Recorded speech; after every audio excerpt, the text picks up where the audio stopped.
ছাত্র আন্দোলনে নিহতদের জয় উৎসর্গ শান্তর।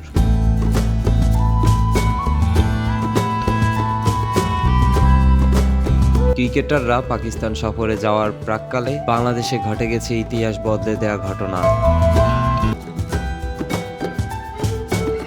ছাত্র জনতার বৈষম্য বিরোধী আন্দোলনে শেখ হাসিনা সরকারের পতন ঘটে।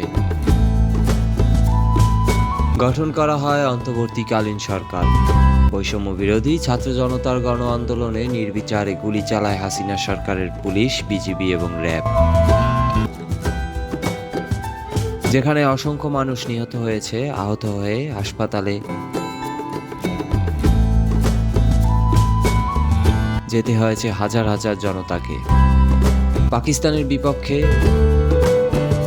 রাওয়ালপিন্ডিতে ঐতিহাসিক জয়ের পর পুরস্কার বিতরণী মঞ্চে এসে বাংলাদেশ দলের অধিনায়ক নাজমুল হোসেন শান্ত এই জয়কে উৎসর্গ করলেন ছাত্র জনতার আন্দোলনে শহীদদের উদ্দেশ্যে।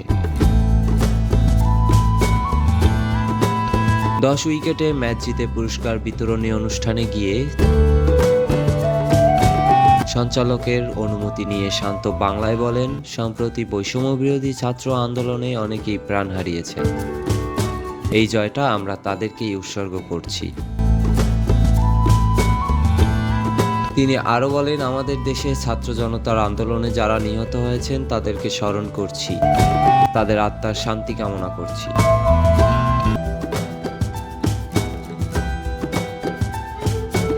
বিপক্ষে কোনো ওয়ানডে এবং টি-20তে জয় পেলেও এতদিন টেস্টে কোনো জয় ছিল না।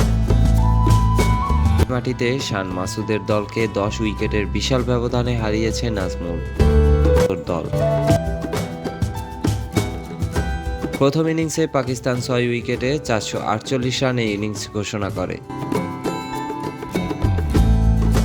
এরপর বাংলাদেশ ব্যাট করতে নেমে মুশফিকের 191 রানের ওপর ভর করে 565 রান সংগ্রহ করে।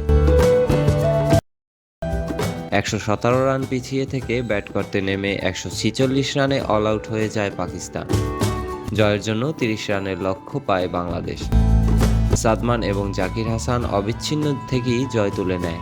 10 উইকেটে জয় পায় বাংলাদেশ।